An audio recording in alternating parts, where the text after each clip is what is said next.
0 probeg desak ham bo'ladi. Absolutni 0. Akam 44 kilometr bu akam bilmayman, menda qaqqacha o'zi ham paketim, hamma plyonkalari qarang. Plyonkalarigacha turibdi. Santa Fe 2025-yil 11-oy.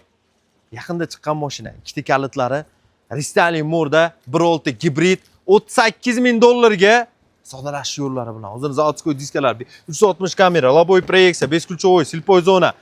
Paketlarda qarang mana. Mo paket, bu yerdagi hamma pamять сиденья, электрический плавающий сиденье, коричневый кожаный salon, konditsionerlarni urishini qarang.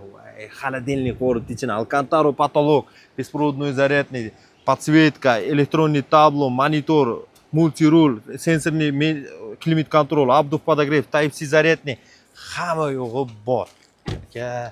Wow, kapitanskiy сиденье, shtorka, 7-mestalari hamma yo'g'i bor. Mashina absolutно yangi mashina. $38,000 ga 25-11-oy 1.6 gibrid benzinoviy motorga. Srochniy narxini kelishib bosamiz.